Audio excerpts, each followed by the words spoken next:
Hello friends, मैं यशवीन आपका स्वागत करती हूँ तक्षशिला ट्यूटोरियल्स के ऑनलाइन चैनल पर। तो दोस्तों, आज का लेक्चर है हमारा 13.8। ठीक, लेक्चर 13.7 में हमने पढ़ा था मृदा के बारे में, द सॉइल प्रोफाइल, कि मृदा कितने प्रकार की होती है, कैसी होती है, कौन सी मृदा कहाँ मिलती है, कौन से खनिज तत्व किस जगह पे मिलते हैं मृदा में, और उसके कितने स्तर होते हैं। इन सब को हमने अपने प्रीवियस लेक्चर में कवर कर लिया था। आज के अपने लेक्चर में हम पढ़ेंगे मृदोद्भिद के बारे में। मृदोद्भिद मतलब होता है जीरोफाइट या जीरोफिटिक प्लांट। जीरोफिटिक प्लांट्स क्या होते हैं, उनका आकार कैसा होता है, उनमें किस प्रकार का अनुकूलन मिलता है, वे किस प्रकार से अपने आप को अडेप्ट कर रहे होते हैं, उनकी आकारिकी कैसी होती है, ये सब हम अपने आज के लेक्चर में पढ़ेंगे। आज के लेक्चर में हम सिर्फ एक टॉपिक पढ़ेंगे, वो है मरोद्भिद। मरोद्भिद होते क्या है, ये हम आपको पूरा एक एक पढ़ के बताएंगे कि किस प्रकार से ये होते हैं, कहाँ मिलते हैं और ये कितने प्रकार के होते हैं, इनकी कंडीशन, इनकी हैबिटेट मतलब जहाँ ये मिलते हैं वो कितने प्रकार के होते हैं, ये सब हम अपने आज के लेक्चर में देखेंगे। और आज के लेक्चर में हम सिर्फ मरोद्भिद के बारे में ही पढ़ेंगे। उसके बाद दोस्तों, अपने नेक्स्ट लेक्चर में, आने वाले लेक्चर में, इन कुछ प्लांट्स के और अनुकूलनों के बारे में पढ़ेंगे कि किस प्रकार से वो अनुकूलन करते हैं, क्योंकि इस पूरे चैप्टर में हमें उनके बीच में अनुकूलन और अनुकूलन ही के बारे में पढ़ना होता है। और इससे रिलेटेड क्वेश्चन भी पूछे जाते हैं, जैसे जलोद्भिद यानी कि जो हाइड्रोफिलिक प्लांट होता है वो किस प्रकार से अपने आप को अनुकूलित करता है पानी के अंदर रहने के लिए। जलोद्भिद मतलब जल का नाम आ रहा है, तो वो तो हमारे अगले लेक्चर की बात है कि जलोद्भिद के बारे में पढ़ेंगे। जैसे वेलिसिनेलिया होता है, हाइड्रेला होता है, ये सब प्लांट्स जो होते हैं ये पानी के अंदर मिलते हैं, जबकि जो पानी के बाहर होते हैं वो क्या करते हैं, फोटोसिंथेसिस करते हैं।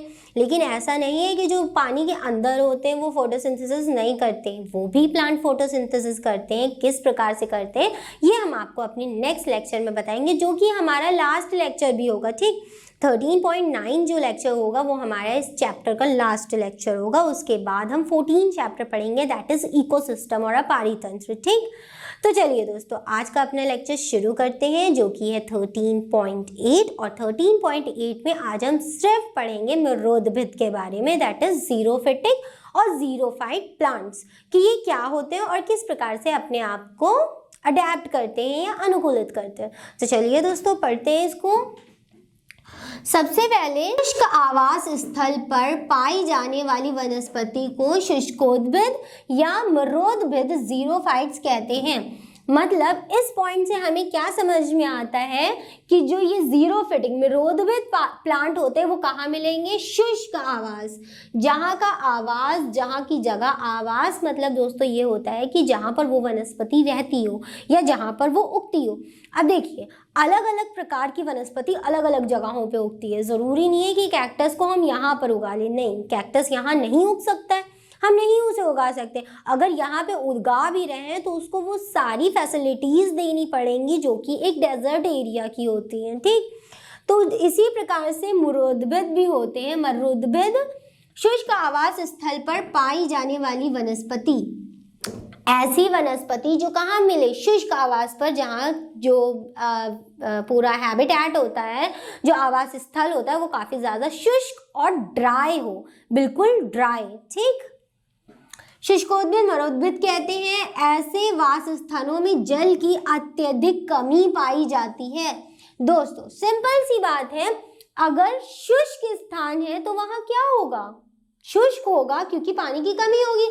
अगर पानी की अधिकता होती तो शुष्क स्थल वो होता ही ना, वो होता वेट स्थल यानी कि वो स्थल जहाँ पे जल की अत्यधिक मात्रा हो।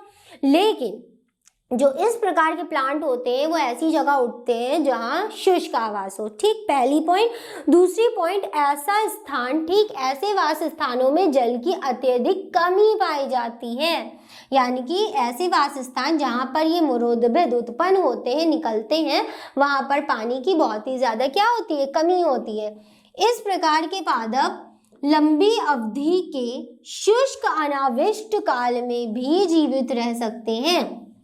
मान लिए उनको बहुत लंबे समय तक के पानी ही नहीं मिला, ठीक, पानी नहीं मिला, जिसकी वजह से भी वो मरे नहीं, उसके अकॉर्डिंग ही वो जिंदा रहे।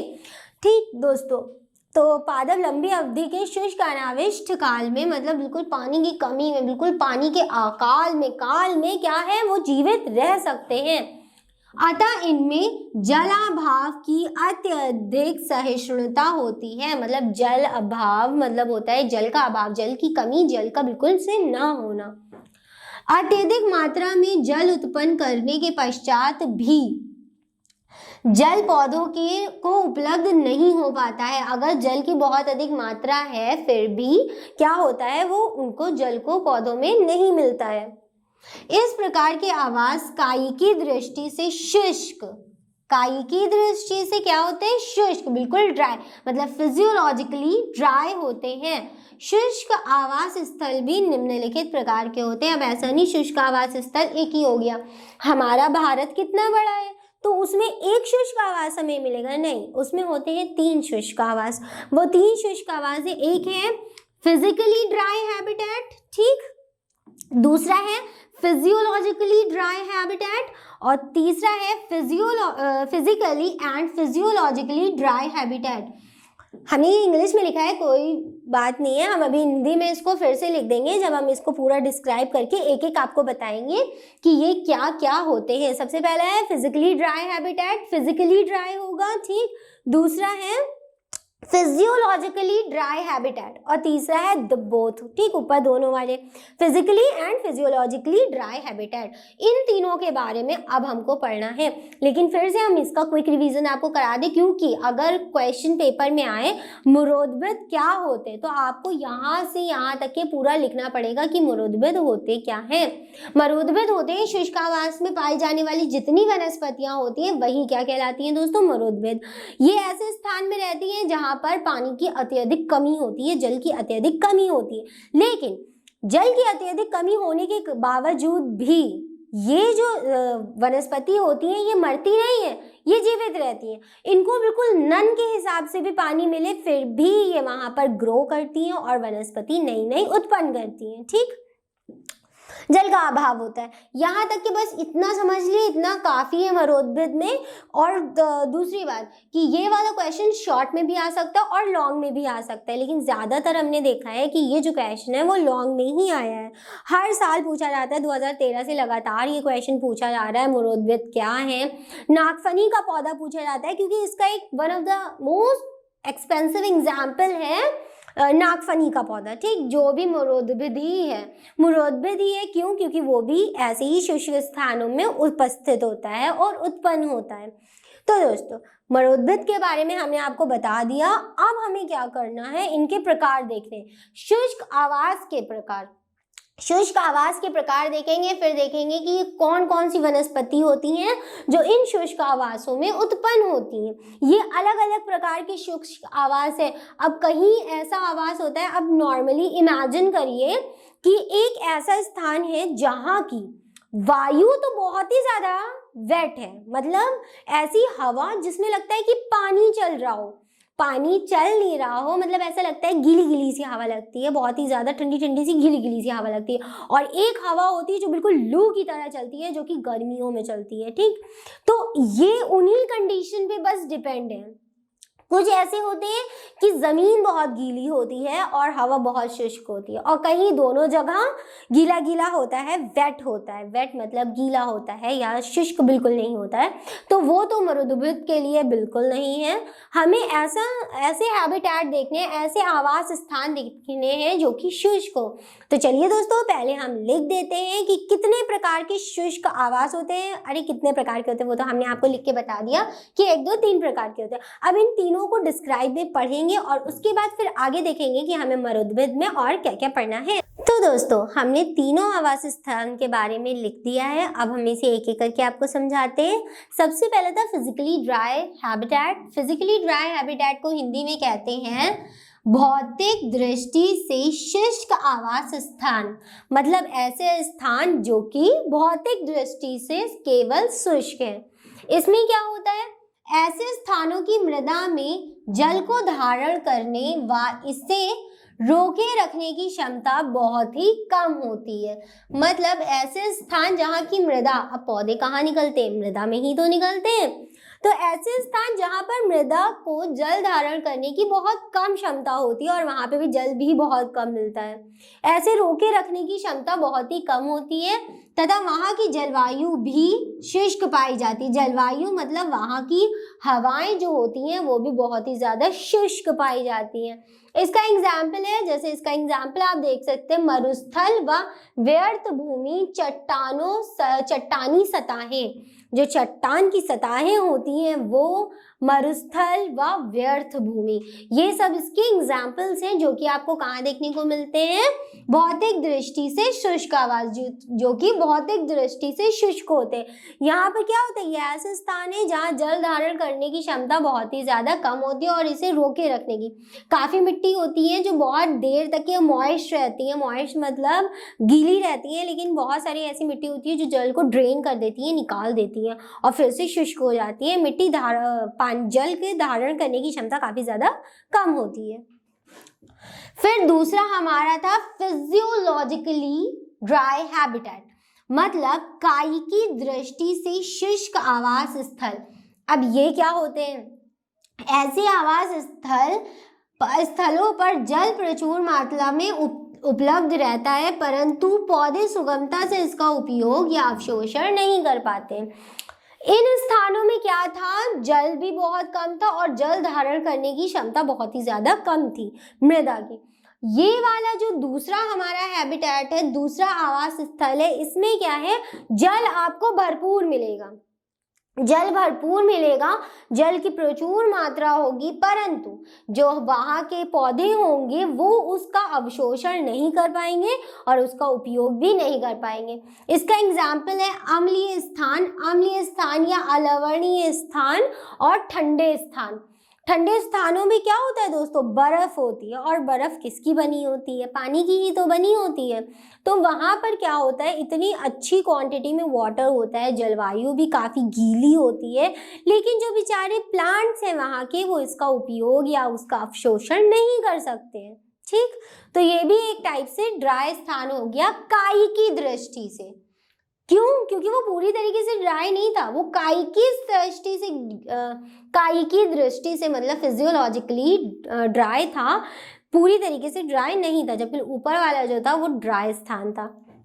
अब तीसरा हमारा था physically and physiologically dry habitat. ये होता है भौतिक व कायिकी दोनों दृष्टि से शुष्क आवास स्थल, जैसे पर्वतों की ढलानें। पर्वत होता है, बड़ा सा पर्वत है, उसकी जो ढलानें होती, पर्वत कैसा बना होता है, ऐसे ही तो बना होता है, इसकी जो ढलानें होती हैं यहाँ पे भी बहुत सारे पेड़ देखने को मिलते हैं, एक देखने को मिलता है, बहुत सारे होते हैं, बहुत सारे पौधे, बहुत सारी औषधियाँ, बहुत सारे पेड़ हमें इन पर्वत श्रृंखलाओं पे देखने को मिलते हैं। अब इनकी ढलानें, अब यहाँ पर ढलानें हैं और हम सभी जानते हैं कि ढलानों पे पानी रुकता है। अगर किसी ढलान पे हम पानी डालते हैं तो वो बह के कहाँ चला जाता है, नीचे चला जाता है, यहाँ पे पानी नहीं रुकता है, बिल्कुल नहीं। दोस्तों बस इसी प्रकार से कुछ स्थल ऐसे होते हैं जहाँ तो जल धारण करने की क्षमता होती है और ना ही, जहाँ ना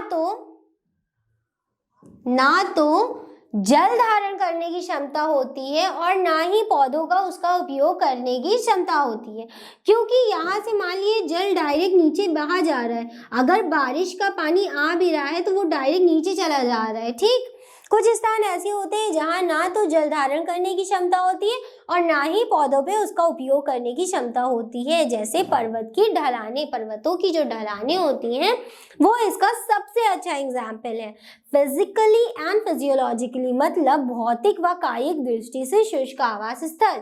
3 स्थल हमने आपको बताए। पहला स्थल जो कि बिल्कुल ज्यादा सूखा हुआ था, उसमें कोई कहीं से हमें पानी का कुछ भी नहीं दिख रहा था, वो कहाँ थे, मरुस्थल। ठीक, सबसे अच्छा एग्जाम्पल डेजर्ट एरिया, मरुस्थल व व्यर्थ भूमि, चट्टानों की सतह। अब जो चट्टानें होती हैं उनमें कहाँ से हमें पानी देखने को मिलता है, चट्टानें, रॉक्स, वो तो बिल्कुल ज़्यादा ठोस होती है, उसके अंदर पानी कहाँ से मिल जाएगा। और इसका एग्जाम्पल जैसे बहुत सारे आपने देखे होंगे, जंगली प्लांट्स देखे होंगे, वो क्या होते हैं, चट्टानों पे निकल आते हैं। ठीक, या चट्टानों के नीचे दबी हुई मिट्टी पे निकल आते हैं, या कभी अपने घर की टंकी के इधर उधर देखिएगा, जो छत पे टंकी रखी होती है उसके इधर उधर देखिएगा कुछ प्लांट्स निकल आते हैं। अपने आप ही कुछ प्लांट्स निकल आते हैं, वो ही प्लांट्स क्या होते हैं, मुरोद्भिद होते हैं। जैसे नागफनी का पौधा, चीड़, पाइनस, ठीक, पाइनस हो गया, चीड़ हो गया, ये सब बहुत अच्छे एग्जाम्पल हैं। जिजिपस हो गया, जिजिपस भी बहुत अच्छा एग्जाम्पल है इन मुरोद्भिद का। तो ये तीनों हमने आपको समझा दिए। इसके बाद अब हम अपनी नेक्स्ट टॉपिक की तरफ बढ़ते हैं। मुरोद्भिदी हमें पढ़ना है, लेकिन उसके अंदर और भी काफ़ी ऐसी चीज़ें, क्योंकि दोस्तों ये लॉन्ग आंसर राइट क्वेश्चंस में आता है, तो उसके बारे में थोड़ा और डिटेल से हमें पढ़ना होगा। बस अब हम उसकी आकारिकी देख ले और उसके बाद अपना लेक्चर कंप्लीट। दोस्तों अब हम आकारीय लक्षण देखेंगे, मरोद्भिद पौधों का आकारीय लक्षण। तो चलिए देखते हैं इनके आकारीय लक्षण किस प्रकार से होते हैं और किस प्रकार से हम इनको पहचान सकते हैं। तो आकारीय लक्षण में सबसे पहले हम देखेंगे कि मरोद्भिद पौधों की रूट्स कैसी होती है, मतलब इनकी जड़ें कैसी होती हैं। तो इनकी जड़ें सुविकसित तथा भूमि में चारों तरफ फैली हुई होती हैं। पहला पॉइंट, ठीक, जड़ें सुविकसित होती है, पूरी तरीके से वेल डेवलप होती हैं, अच्छी खासी वेल डेवलप बड़ी सी होती हैं, तथा भूमि के चारों ओर फैली होती है। जिस जगह पे वो पौधा लगा होता है उसके चारों तरफ क्या होती है, वो भूमि में फैली रहती हैं। इसलिए फैली रहती हैं कि अगर कहीं से भी उनको पानी मिल जाए तो वो उसे अवशोषण कर ले। वैसे तो इन पौधों को इतनी ज़्यादा पानी की ज़रूरत नहीं होती है। आपको भी पता होगा काफ़ी सारे पादप, काफ़ी सारे पौधे ऐसे हैं जिनको पानी बहुत कम दिया जाता है। अगर ज़्यादा पानी देते हैं तो उनकी जो रूट्स होती हैं वो सड़ जाती हैं, जिस वजह से पौधा मर जाता है। तो काफ़ी सारे पादप ऐसे होते हैं जिनमें काफ़ी कम पानी दिया जाता है, बहुत सूटेबल पानी दिया जाता है, और उनको सनलाइट की भी बहुत ही ज़्यादा कमी अगर देखें तो नहीं भी उनको सनलाइट में रखा जाता है। जैसे कि जो रूम प्लांट्स होते हैं, जो कमरे के अंदर पाए जाते हैं, उनको सनलाइट की कोई ज़रूरत ही नहीं होती है। जो बैल्कनी पे लगाते हैं या जो छत पे हम प्लांट्स उगाते हैं, उनको जो सनलाइट की वो बहुत ज़्यादा ज़रूरत होती है। और सनलाइट की जिन पौधों को बहुत ज़्यादा ज़रूरत होती है उन्हीं को ही पानी की सबसे ज़्यादा ज़रूरत होती है। तो ये एक छोटा सा ऐसे ही ज्ञान हमने आपको दे दिया। फिर आगे बढ़ते हैं, चारों तरफ फैली होती है। फिर नेक्स्ट पॉइंट, मुरोद्भिद की जड़ें जो होती हैं प्रायः मुसला यानी कि टैप रूट्स होती हैं। टैप रूट्स जो होती हैं वो दोस्तों बहुत ही ज़्यादा घनी रूट्स होती हैं, ठीक, तथा भूमि की गहराई तक जाती हैं। फिर तीसरा पॉइंट है, जड़ों की वृद्धि दर अधिकांश होती है, 10 से 15 सेंटीमीटर एक ही दिन में बढ़ सकती है ये, ठीक। फिर नेक्स्ट पॉइंट है हमारा, जड़ों में मूल रोम और मूल गोप विकसित होते हैं, मतलब रूट हेयर और रूट कैप दोनों उपस्थित होते हैं, जिसकी वजह से ही ये अच्छे से डेवलप होती है, बहुत तेजी से डेवलप होती है, वेल डेवलप्ड होती है। फिर आगे देखते हैं स्तंभ, उसका शूट, या हम इसको स्टेम भी बोल सकते हैं। स्टेम मतलब दोस्तों क्या, तना। अब हम देखेंगे कि इसका तना किस प्रकार से होता है, उसके अंदर क्या क्या क्वालिटीज होती हैं। अधिकांश पौधों में तना छोटा होता है तथा शुष्क व काष्ठीय होता है, काफी ज्यादा गठीला टाइप का होता है, ठीक। अधिकांश पौधों में तना छोटा होता है, शुष्क व काष्ठीय होता है। फिर दूसरा पॉइंट है जो कि काफी ज्यादा इंपॉर्टेंट भी है, तने की जो ऊपरी मोटी छाल होती है बाक पाई जाती है, जो कि ब्राउन कलर की होती है, द बाक ऑफ द ट्री, ठीक, मतलब जो ब्राउन कलर की मोटी सी जड़ें होती हैं, जड़ें नहीं मतलब जो उसके ऊपर चढ़ी होती है, छाल बोलते हैं उसको, उसे उतारा भी जाता है, ब्राउन कलर की होती है, बड़े से मोटे मोटे ट्रीज होते हैं। तो काफी सारे प्लांट्स भी ऐसे होते हैं जिनमें ये गोल गोल तने पे एक छाल चढ़ी रहती है। तो दोस्तों तने की ऊपरी मोटी छाल चढ़ी होती है, क्यों ऐसा क्यों, क्योंकि अगर वो छाल ग्रीन कलर की होगी तो वो फोटोसिंथेसिस करेगी, मतलब प्रकाश संश्लेषण की क्रिया करेगी, और अगर प्रकाश संश्लेषण की क्रिया करेगी तो उसके लिए उसे पानी की बहुत ज़्यादा ज़रूरत पड़ेगी। और ये पौधे जो होते हैं वो शुष्क स्थान में उगते हैं, तो इनको इतना ज़्यादा पानी नहीं प्राप्त होता है। तो जब पानी ही नहीं प्राप्त होगा तो इतना ज़्यादा वो लॉस कहाँ से करेंगे पानी का, इसलिए जो इनका तना होता है वो ग्रीन की जगह ब्राउन कलर का होता है और उसके ऊपर मोटी सी छाल चढ़ी होती है, ठीक। फिर आगे देखते हैं पत्तियां। सबसे पहले तो ज्यादातर पत्तियां होती ही नहीं है और वो प्रारंभ में ही लुप्त हो जाती हैं, मतलब एक्सटेंट हो जाती हैं। तो देखते हैं पत्तियों में क्या है, अनेक मुरुद्भिद पादपों की पत्तियां प्रारंभ में ही क्या होती हैं, लुप्त हो जाती हैं। लुप्त मतलब होता है खत्म हो जाती हैं या एक्सटेंट हो जाती हैं, निकल जाती हैं, हट जाती हैं। अगर पत्तियां नहीं होंगी तो भी पानी का कम हास होगा, अगर पत्तियां ज्यादा होंगी तो पानी का अधिक हास होगा। जैसे कि हम आपको इस चैप्टर में बता चुके हैं कैक्टस के बारे में, जिसको हम क्या बोलते हैं, कैक्टस को हिंदी में कैक्टस ही बोलते हैं शायद। तो जो कैक्टस होता है वो क्या होता है, उसकी जो पत्तियां होती हैं वो नुकीली होती है। क्यों होती हैं ये भी हमने आपको बताया था कि अगर पत्तियां पूरी तरीके से फैली होंगी तो वो क्या काम करेंगी, प्रकाश संश्लेषण की क्रिया करेंगी और उसमें पानी का हास करेंगी। जबकि कैक्टस के पास इतना पानी ही नहीं होता है कि वो फोटोसिंथेसिस में पानी का हास करे, जिस वजह से क्या होता है कि पत्तियों को वो रूपांतरित करके नुकीली कर देता है। जस्ट उसी प्रकार से मुरोद्भिद पौधों में भी यही होता है, वो पत्तियों को क्या करता है, प्रारंभ में ही लुप्त कर देता है, जिस वजह से पानी की कम यूज हो। फिर दूसरा पॉइंट हमारे, किंतु कुछ पत्तियां रूपांतरित होकर कटीले रूप में धारण कर ली जाती हैं। जैसे कि कैक्टस कटीले रूप में धारण कर ली जाती है, पत्तियां पूरी तरीके से मोड़ दी जाती हैं।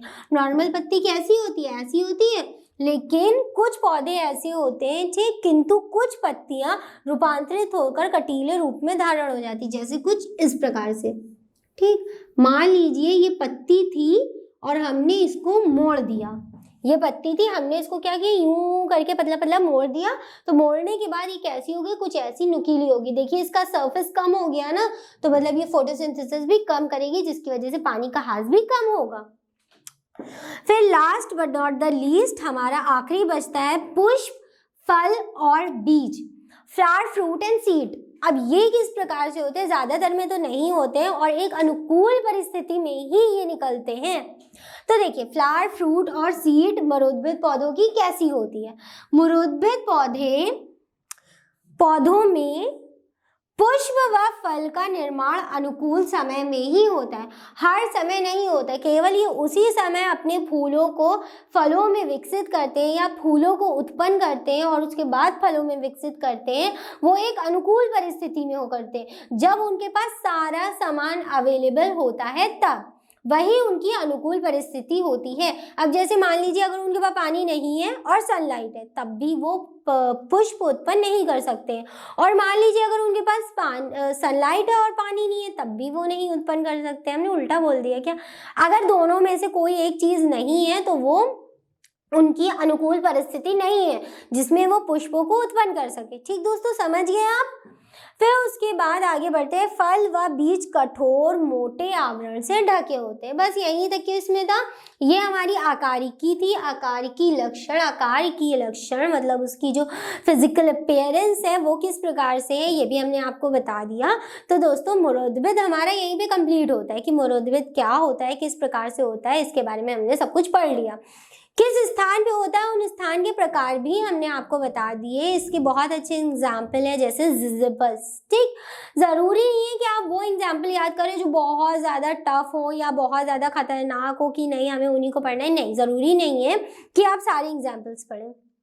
आप वो एग्जाम्पल्स पढ़ें जो आपको इजीली याद हो जाए। ठीक, जो आपको इजीली याद हो जाए, जो आपके ध्यान में आसानी से रहे, उसको ही आप याद करिए। ज़रूरी नहीं है कि सारा उठा के रट डालो, नहीं रटिए बिल्कुल नहीं, सिर्फ समझने की उसे कोशिश करिए। हमारा कोर्स कंप्लीट होने वाला है और हमारा जो भी डाउट है आपका या जो भी आपको रिलेटेड कोई भी कोर्स से रिलेटेड प्रॉब्लम है तो आप हमको ईजिली कांटेक्ट करके पूछ सकते हो। ठीक, डायरेक्ट आप कांटेक्ट करिए, उसका तुरंत आपको समाधान प्राप्त होगा। तो दोस्तों आज का लेक्चर 13.8 हमारा यहीं पे कंप्लीट होता है। आज के लेक्चर से रिलेटेड सारे नोट्स आपको नीचे डिस्क्रिप्शन बॉक्स में मिल जाएंगे। फिर भी अगर आपका इस लेक्चर से रिलेटेड या कोई भी लेक्चर से रिलेटेड कोई डाउट है तो आप उसे ईजिली कांटेक्ट करके हमसे पूछ सकते हैं। तो दोस्तों आज के लिए बस इतना ही, मिलते हैं अपनी नेक्स्ट क्लास में। Thank you.